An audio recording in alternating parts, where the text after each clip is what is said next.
എന്താന്നറിയില്ല. എനിക്ക് ഭയങ്കര ഇഷ്ടമുള്ളൊരു കാര്യമാണ് ഈ മീൻ വെട്ടുന്നത്. അതിങ്ങനെ വെട്ടിക്കഴിഞ്ഞാൽ കുറേ നേരം നോക്കി നിക്കും. അതവിടെ നിൽക്കട്ടെ. നമുക്കൊരു മീൻ ബിരിയാണി ഉണ്ടാക്കാം.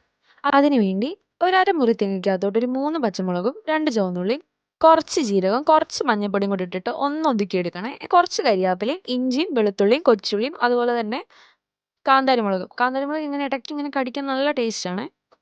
പിന്നെ ഒരു 4 കഷ്ണം കൊടംപുളിയും അതിട്ട് വെച്ചിരുന്ന വെള്ളവും കൂടിയാണ് ഞാൻ ഒഴിക്കുന്നത്. എന്നിട്ട് അത് എല്ലായിടത്തും എത്തുന്ന രീതിക്ക് കൈ വെച്ചൊന്ന് നന്നായിട്ട് അതൊന്ന് മിക്സ് ചെയ്യണേ. എന്നിട്ടൊരു 10 മിനിറ്റ് ആ വെള്ളം ഒന്ന് വറ്റുന്നിടം വരെ ഒന്ന് മൂടി വെച്ചിട്ട് അതൊന്ന് വേവിക്കണേ. ഇടയ്ക്കിടയ്ക്ക് ഇതുപോലെ ഇളക്കണേ, അല്ലെങ്കിൽ അടിക്ക് പിടിക്കും. എനിക്ക് വറുത്തതിനേക്കാളും കറി വെച്ചതിനേക്കാളും ഇഷ്ടം ഈ പീരയാട്ടോ.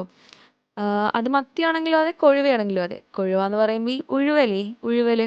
അല്ലെങ്കിൽ ഇപ്പം അവൾമാർ പറഞ്ഞുകൊണ്ട് വരും കൊഴുവയല്ല ഉഴുവല്. ഹോസ്റ്റലിലായിരുന്ന ടൈമിൽ അതും പറഞ്ഞ് തന്നെ ഒരു വഴക്കുണ്ടായിട്ടുണ്ട്. വറുത്തതിനേക്കാൾ ഇഷ്ടം പീരയാന്നേ പറഞ്ഞിട്ടുള്ളൂ. വറുത്തത് കഴിക്കത്തില്ലാന്ന് ഞാൻ പറഞ്ഞിട്ടില്ല. അപ്പൊ കുറച്ച് ആ പീര നല്ല കുരുമുളകിട്ട് വറുത്ത മത്തി വറുത്തതും പിന്നെ കൂർക്ക മെഴുക്കുവരട്ടിയൊക്കെ കൂട്ടി കഴിക്കാൻ നല്ല ടേസ്റ്റായിരുന്നു. ശരി എന്നാ.